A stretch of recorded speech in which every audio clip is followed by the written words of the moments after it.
ಅಂಗನವಾಡಿಯಲ್ಲಿ ಅವ್ಯವಸ್ಥೆಯ ವಿರುದ್ಧ ಗ್ರಾಮಸ್ಥರ ಆಕ್ರೋಶ.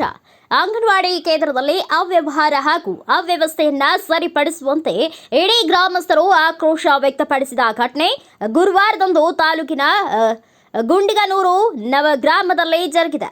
ವರದಿಗೆ ತೆರಳಿದ ವೇಳೆ ಗ್ರಾಮಸ್ಥರು ಕೇಂದ್ರದ ಕಾರ್ಯಕರ್ತೆಯರ ಮೇಲೆ ಆರೋಪಗಳ ಸುರಿಮಳೆಗೈದರು. ಅಂಗನವಾಡಿ ಕೇಂದ್ರದ ಸುತ್ತಲೂ ಮಲಿನ ವಾತಾವರಣವಿದ್ದು ವಿಷ ಜಂತುಗಳ ತಾಣವಾಗಿದೆ. ಕಳೆದ ಜನವರಿಯಿಂದ ಮಕ್ಕಳಿಗೆ ನೀಡುವ ಪೌಷ್ಟಿಕ ಆಹಾರದಲ್ಲಿ ತರಕಾರಿ ಬಳಕೆ ಇಲ್ಲದಿದ್ದರೂ ಒಮ್ಮೆ ತಂದ ತರಕಾರಿಯನ್ನ 3-4 ದಿನಗಳವರೆಗೆ ಕೊಳೆತ ತರಕಾರಿಯಿಂದಲೇ ಆಹಾರವನ್ನ ತಯಾರಿಸಲಾಗುತ್ತಿದೆ. ಇನ್ನು ಗ್ರಾಮದಲ್ಲಿ ಗರ್ಭಿಣಿಯರಿಗೆ ಬಾಣಂತಿಯರಿಗೆ ತಲುಪಬೇಕಾದ ಸೌಲಭ್ಯಗಳು ಸರಿಯಾಗಿ ಸಿಗುತ್ತಿಲ್ಲ. ಕಾರಣ ಅಂಗನವಾಡಿ ಕಾರ್ಯಕರ್ತೆ ಗ್ರಾಮದ ಜನರೊಂದಿಗೆ ಹೊಂದಿಕೊಳ್ಳುತ್ತಿಲ್ಲ. ಈ ಬಗ್ಗೆ ವಿಚಾರಿಸಲು ಬಂದವರ ಮೇಲೆ ಠಾಣೆಗೆ ಕೇಸ್ ದಾಖಲಿಸುವುದಾಗಿ ಬೆದರಿಸುತ್ತಿದ್ದಾರೆ ಎಂಬ ಆರೋಪ ಕೇಳಿಬಂದಿತ್ತು. ಸಂಬಂಧಪಟ್ಟ ಆಫೀಸರ್ ಡಿಒಗಳಿಗೆಲ್ಲ ಕಂಪ್ಲೇಂಟ್ ಮಾಡಿದೆ. ಕಂಪ್ಲೇಂಟ್ ಯಾವುದೇ ಕಾರಣಕ್ಕೂ ತಗೊಂತ ಇಲ್ಲ. ಅಲ್ಲ, ಇದೇ ರೀತಿ ಮುಂದೆ ಸಮಸ್ಯೆ ಆದರೆ ನೀವು ಮುಂದೆ ಏನು ಮಾಡ್ತೀರಿ ಸರ್? ನಾವು DC ಆಫೀಸ್ಗೆ ಇದು ಮಾಡ್ತೀವಿ ಸರ್. ಮತ್ತೆ ಪ್ಲಸ್ ಅದನ್ನ ಅಧಿಕಾರಿಗಳು ತೆಗೆದಾಕ್ಬೇಕಂತೇಳಿ ನಮ್ಮರನ್ನ ಅಂಗನವಾಡಿ ಟೀಚರ್ನ ತೆಗೆದಾಕ್ಬೇಕಂತ ನಾವು ಕೇಳ್ಕೊಂತಿದ್ದೀವಿ ಸರ್. ಮಕ್ಕಳಿಗೆ ಏನು ಅತಿ ಹೆಚ್ಚಾಗಿ ಏನು ಸಮಸ್ಯೆ ಆಗಿದೆ ಸರ್? ಸಮಸ್ಯೆ ಪ್ಲಸ್ ಊಟ ಮತ್ತು ಬಾತ್ರೂಮ್ ಸಮಸ್ಯೆ, ಲೈಟಿನ ವ್ಯವಸ್ಥೆ ಇಲ್ಲ, ಪ್ಲಸ್ ಆಗಿ ಮಕ್ಕಳಿಗೆ ಕ್ಲೀನೆಸ್ ಇಲ್ಲ. ಈ ಥರ ಇದೆ ಸರ್. ನಮ್ಮೂರಿಗೆ ಆಹಾರ ಚೆನ್ನಾಗಿ ಆಹಾರ ಚೆನ್ನಾಗಿಲ್ಲ ಸರ್. ತರಕಾರಿ ದುಡ್ಡು ಕೊಡಲ್ಲ ಅಂತ ಹೇಳ್ತಾರೆ. ಸರ್ಕಾರದಿಂದ 190 ರೂಪಾಯಿ ಡೈಲಿ ಬರುತ್ತೆ ಸರ್. ಆದರೆ ಇಲ್ಲ ಅಂತ ಹೇಳ್ತಾರೆ ಸರ್. ಅವರು ಕೊಳ್ತಿರೋ ತರಕಾರಿಗಳು ಊಟದಿಂದ ಮೇಲಿನ ಅಧಿಕಾರಿ ಬಂದಿದ್ರು, ಅವ್ರಿಗೆ ಆಶ್ವಾಸನೆ ಏನು ಕೊಟ್ಟೋದ್ರು ಸರ್? ಅವರು ಹೇಳ್ತೀವಿ ಅಂತ ಹೇಳಿ ಸರ್. ಇದೇ 10 ವರ್ಷದಿಂದ ಇದೇ ಸಮಸ್ಯೆಗಳಿದೆ ಸರ್. ಕ್ಲಿಯರ್ ಮಾಡ್ತಾ ಇಲ್ಲ ಸರ್. ಇನ್ನಾದ್ರೂ ಏನು ಮಾಡಿದ್ರೆ ನಮ್ಮ ಗ್ರಾಮಸ್ಥರು ಅದನ್ನೇ ಕ್ಲಿಯರ್ ಮಾಡ್ತಾ ಇಲ್ಲ ಸರ್. ಯಾವುದೇ ಕಾರಣಕ್ಕೆ ಅನುಕೂಲ ಮಾಡ್ಕೊಂಡು ಹೋಗ್ರಿ ಅಂತ ಹೊರಗಡೆ ಬಿಡೋದು ಆ ಥರ ಮಾಡ್ತಾರೆ. ಆಮ್ಯಾಗ ಕೇಳಕ್ಕೆ ಬಂದರೆ ನಮ್ಮ ಕೂಡನೇ ಜಗಳ ಆಡ್ತಾರೆ. ಜಗಳ ಆಡಿದ್ರೆ ಕಂಪ್ಲೇಂಟನ್ನು ಕೊಟ್ಟು ಬಂದಿದ್ದಾರೆ ನಮ್ಮ ಮೇಲೆ. ಕಾಯಿಗಡೆ ಸರಿ ಹಾಕಿಲ್ಲ, ಪಲ್ಯ ಅಡುಗೆ ಸರಿ ಮಾಡಿಲ್ಲ ಅಂತ ಹೇಳಿದ್ರು ಸುಮ್ಮನೆ ಆರೋಪ ಮಾಡ್ತಾರೆ ನಮ್ಮ ಮೇಲೆ.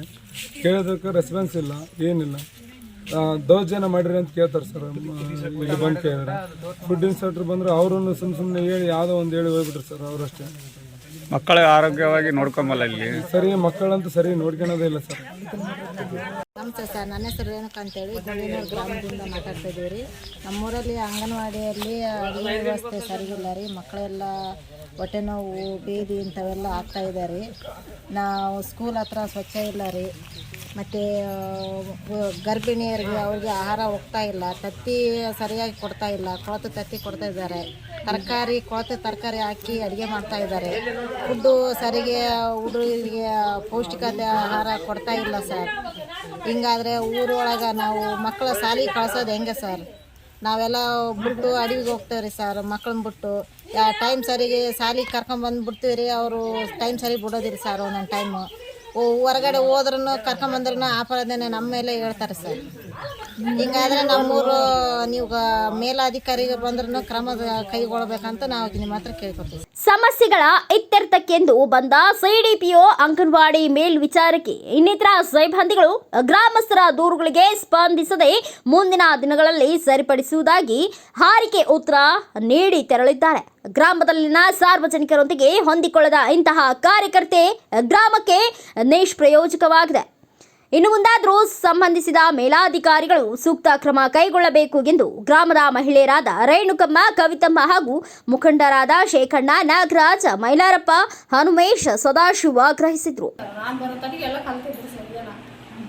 ಮೇಡಮ್, ಹೆಲ್ಪರು ಊರಲ್ಲಿ ಮಕ್ಕಳ ಕರಕ್ಕೆ ಹೋದರೆ ನೀವು ಮಾತ್ರ ಇನ್ನು ಮನೆಯಲ್ಲಿ ಇಡ್ತೀರಂತಂದ್ರು. ಇಲ್ಲ, ಇಲ್ಲಿ ಸಾರ್ವಜನಿಕ ಇಲ್ಲ ಸರ್. ನಾವು 9 ಮಕ್ಕಳು 10 ಗಂಟೆಗೆಲ್ಲ ನಾನು ಬರ್ತೀನಿ ಸರ್. ನಾವು ಫೋಟೋ ಹಾಕ್ತೀವಿ ಸರ್. ಒಳಗೆ ಟೈಮ್ ಬರ್ತದೆ. ಅದ್ರ ಬಗ್ಗೆ ನೀವು ಏನು ಹೇಳ್ತೀರಿ? ಮಾಡ್ತಾ ಇದೀವಿ ಸರ್. ಅವು ಸಣ್ಣ ಮಕ್ಕಳು ಸರ್. ನಾವು ಏನು ಕೊಟ್ಟಿರ್ತೀವಿ ಅಂತ ಹಂಗಾಗಿ ಆ ಮಕ್ಕಳಿಗೆ ನಾವು ಅನ್ಯಾಯ ಮಾಡಂಗಿಲ್ಲ ಸರ್. ನಾವು ಪ್ರತಿಯೊಂದು ಮಾಡ್ತಾ ಇದ್ವಿ ಸರ್. ನಾವು ಆಮೇಲೆ ತತ್ತಿ 30 ಕುಚ್ಚಿದ್ರೆ ಅದರಲ್ಲಿ ಅರ್ಧ ಭಾಗ ಕೊಡ್ತಿದ್ದೀರಂತ. ಕೊಡಲ್ಲ ಸರ್. ಅರ್ಧ ಭಾಗ ಮಕ್ಕಳಿಗೆ ಕೊಡೋದೇ ಇಲ್ಲ. ಅದರಂಗೆ ಏನಂದ್ರೆ ಹೇಳ್ತೀವಿ ನಾವು ಅರ್ಧ ಭಾಗ ಇದುವರೆಗೆ ಕೊಟ್ಟೇ ಇಲ್ಲ. ನೀವು ಯಾವ ಮಕ್ಕಳನ್ನ ಕೇಳ್ರಿ, ಕೊಡೋದೇ ಇಲ್ಲ, ಕೊಡೋಕೆ ಬರೋದೇ ಇಲ್ಲ. ಇಲ್ಲಿ ಬರತಕ್ಕಂಥ ಪೇರೆಂಟ್ಸ್ ಮಕ್ಕಳು ಬಿಡೋರಿಗೆ ಇಲ್ಲ ಸರ್, ನೀವು ಸರಿಯಾಗಿ ರೆಸ್ಪಾನ್ಸ್ ಮಾಡ್ತಾ ಇಲ್ಲ ಅಂತ ಮಾಹಿತಿ. ಬಂದಿಲ್ಲ first of all. Bureau report Srinivas Nayak, Bharat Vaibhav news, Siruguppa. Thanks for watching. Read, discuss, and debate with editor Dr. Yan Prashant Rao. Wanted reporters in print, digital, and visual media for Bharat Vaibhav Daily Newspaper, BV News Channel, and BV Fast Web News from all the talukas of Karnataka. If interested, send your resume to 9482633333.